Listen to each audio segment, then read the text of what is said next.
सब चीजें दिमाग में रखने की चीजें। अभी हरिशंकर जी ने कहा कि शिक्षित होइए, संगठित होइए और संघर्ष करिए। जो बाबा साहब के 3 मेन फॉर्मूलाज दिए थे,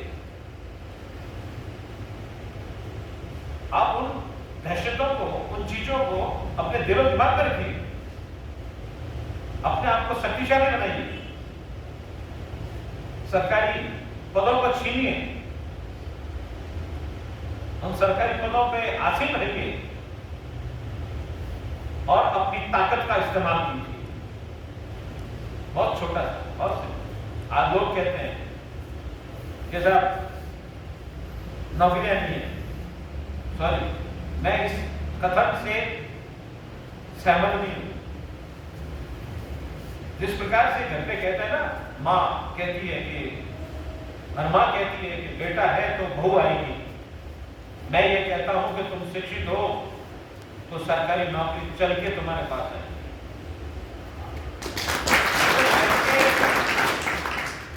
चल के कैसे आएगी? मजबूर कर दीजिए। मैं इसीलिए अपने आप को धर्म संकट में मान रहा था कि मैं संविधान की व्याख्या करूं, कानून की व्याख्या करूं, या वर्तमान स्थिति के परिप्रेक्ष्य में प्रैक्टिकल अप्रोच से आपको कुछ ज्ञान दूं।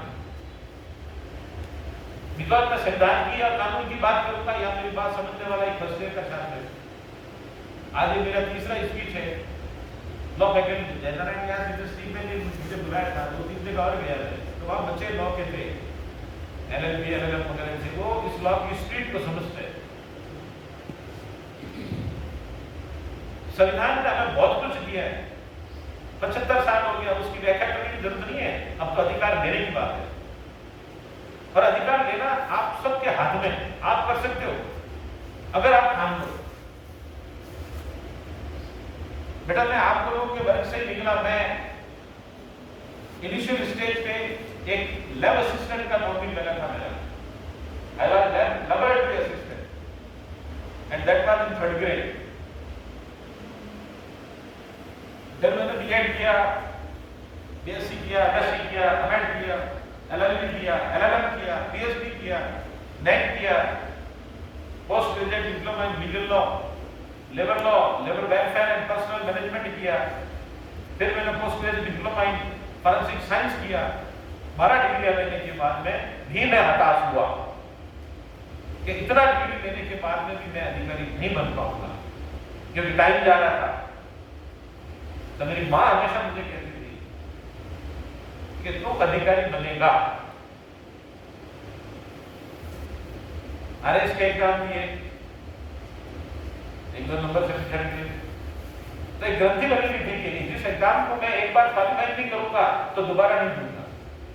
इसकी मेरिट थी और डिमेरिट थी, वो मेरे पर्सनल व्यक्तिगत है। एक पद आया प्रोफेसर का, और उस एक पद पे मैं प्रतियोगी परीक्षा में बैठा और RPSC के अंदर से एक पद में मेरी छाप छोड़ के आया। बच्चों 2000 के अंदर जब मेरा चयन हुआ तो मुझे जान के बड़ी आश्चर्य हुआ लाल जी कि आजादी के इतने वर्षों बाद भी 2000 तक अनुसूचित जाति जनजाति का विधि के क्षेत्र में एक भी प्रोफेसर नहीं था। I was the first professor from scheduled caste community. तो मेरे ऊपर लोग हंसे। मैं जहाँ गया, फर्स्ट पोस्टिंग मेरी बीकानेर डुंगर कॉलेज थी, तो वहाँ दूसरे प्रोफेसर थे, उन्होंने मुझे पूछा कि आप सुरेंद्र सिंह जी लगा रहे, डॉक्टर सुरेंद्र सिंह जी? हाँ। तो आप भाटी है, राठौड़ है, कछुआ है, वो समझ गए। तो बोलते रहे, मैंने कहा नहीं नहीं नहीं। तो फिर आप क्या हैं? तो मैंने कहा आपने हरिजन, मेघवाल, कलाल, राव, इस शब्द सुने हैं क्या? हाँ। कैसा? उससे आपका क्या मतलब है? नहीं, मैं वो। और ये बात पूछने वाला मुझे एक ब्राह्मण प्रोफेसर था। आप देखिए, मुझे वहां कोई नहीं जानता था, फर्स्ट डे, और उसने पूरे बीकानेर और डुंगर कॉलेज के छात्रों को उद्घोषित कर दिया कि साला एक शेड्यूल कास्ट का प्रोफेसर आया जो क्लियर कट कह रहा है I belong to schedule caste. लोग जाति छुपा करके रहते हैं, क्यों रहते हो? क्या क्या क्या डिफरेंस है आप में उन सब में? दो हाथ आपके लिए, मस्तिष्क आपके लिए, दिमाग आप में भी है, ये इंफीरियरिटी क्यों? संविधान ने तो 75 साल पहले ही आपको सबको समानता का अधिकार दे दिया था।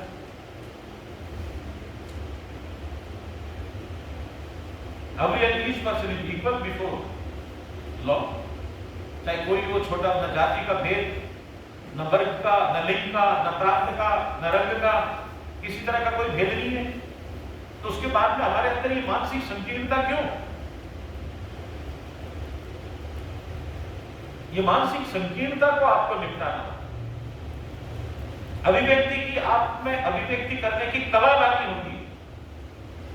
अभी किसी ने बताया कि एक बच्चा नेट दिया हुआ है, कोई आरएएस के एग्जाम्स की तैयारी कर रहे हैं। बेटा मैं पिछले 10 वर्षों से आरपीएससी के अंदर विशेषज्ञ के रूप में साक्षात्कार में जाता हूं। हमारे बच्चों की पहचान हो जाती है, because they can not express himself. वो बच्चे अपने आप को एक्सप्रेस नहीं कर पाते, संकीर्णता होती है। आप एक बात मान के चलिए कि आप जिस चीज के लिए पैदा हुए हैं वहां पहुंचेंगे, दुनिया की कोई ताकत आपको नहीं रोक सकती। जिस दिन बच्चा मां के गर्भ में आता है, at very first moment everything is decided by Brahma ji. आप कहां पैदा होंगे, कैसे होंगे, क्या करेंगे, कहां तक जाएंगे, यशस्वी होंगे या क्या करेंगे, everything is decided by that moment. So आप तो उस मोमेंट की कल्पना करिए, एक्सप्रेस करिए अपने आप को, अभिव्यक्ति करिए। और अभिव्यक्ति तब कर सकते हैं जब आपके पास में ज्ञान का भंडार हो, आप शिक्षित हो, एक्सपर्ट बनिए, विशेषज्ञ बनिए। किताबों से अच्छा कोई मित्र नहीं होता। दोस्त बनाना है तो किताबों को बनाओ, पुस्तकों को बनाओ, ज्यादा से ज्यादा किताबें पढ़ो, अपनी बात दूसरे से शेयर करो। अगर आप कुछ अंबेडकर जी का रेस्पेक्ट रखना चाहते हैं, अंबेडकर जी ने आपके लिए पूरा पूरा पूरा पूरा फील्ड सजा रखा है, चतुर्थ श्रेणी अधिकारी से लगा करके प्रशासनिक, भारतीय प्रशासनिक सेवा तक, ब्यूरोक्रेसी के अंदर सारे पद आपके लिए हैं। आवश्यकता इस बात की है कि आप अपने समय का यूज करके वहां तक कैसे पहुंच सके, वो जुगत चुकाइए। उत्कृष्ट से उत्कृष्ट की ओर जाइए, बाधाएं आएंगी, पर अपने टारगेट को कभी भी निम्न स्तर पर न होने। वंस यू डिसाइड, जैसे ये बच्चा आरएस में बैठ रहा है, तो इसको आरएस की गंभीरता, परीक्षा की गंभीरता पता होनी चाहिए। कोई पीएचडी कर रहा है, कोई नेट क्वालिफाइंग कर गया, या ये जो आपका उद्घोषक है ये बता रहा था कि वो preparing for himself for the first class competitive examination. कल कॉलेज शिक्षा के इंग्लिश के असिस्टेंट प्रोफेसर का रिजल्ट आया। आप जान के आश्चर्य करेंगे कि जो उसकी मेरिट बनी, तो उस मेरिट के अंदर 84% जनरल में है, तो शेड्यूल कास्ट के लिए 84% है। What difference? Nothing, nothing.